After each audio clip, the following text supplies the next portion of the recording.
It's funny. We had got to the point in the album, we had recorded maybe 10 or 12 records. And you always get to this point in the album where, like, for a few days, or could last weeks, could last months, where you just get to the point and you're like, okay, we need a smash.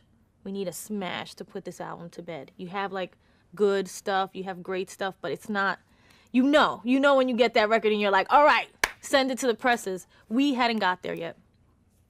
And we were in the studio for like a few days, and it's kind of just like, what are we doing? Okay, well, let's do some fixes on this, and let's do some fixes on that, and this and that.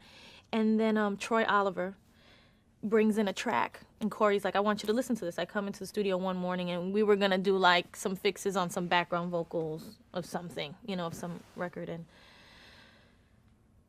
Corey's like, listen to this. So he plays it for me, and I'm like, listening to it, and I'm like, oh, my God, I love this. That's the chorus, right? This is the verse. And they're like, no. They had actually, the way Troy had written the track, what I put as the chorus was the verse, and he wanted the verse to be the chorus. And I go, I'll do it. I'll take this track. I'll buy this track right now, but this is going to be the chorus, and this is going to be the verse, and I want to take it right now, and I have an idea for it. Let me take it over to the other room and just sit down with it while you guys, set up. They were setting up. So I go into the other room, and I kind of sit down, and I'm listening to this, and I start pontificating on things and the direction of the album and what it has to be and this, and that. And then I just sit there, and I go, okay.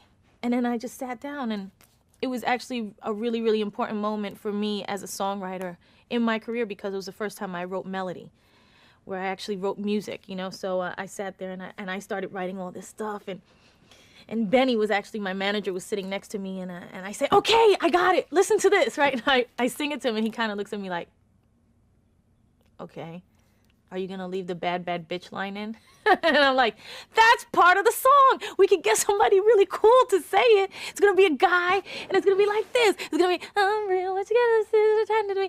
You're telling all your friends, she's a bad, bad bitch. He just looks at me like I'm crazy. And I'm like, I'm gonna go sing it for Corey because he's gonna get it. So I go, he's no, I like it. I said, whatever. So I go to the other room, and I'm really kind of nervous about it because, like I said, it's the first time I wrote a melody. So I didn't know if it was good, although it sounded good in my ear. You never know. You can't be objective sometimes. So I go to Corey and I say, I have this. And the room is full. When you're hanging out in a studio, he has his boys, and his boys have his boys, and it's always full of boys. And I go over to Corey and I go, I wrote something to it. He's like, already? It was like 15 minutes later from the time I went in there. And I said, yeah, but I only want to sing it for you, And he's like, okay. So I sing it in his ear, and he starts dialing a number. And he's like, this is my answering machine. Sing it right here before we forget it. So I guess he liked it. And we actually wound up recording it that night. So we did it all in a day.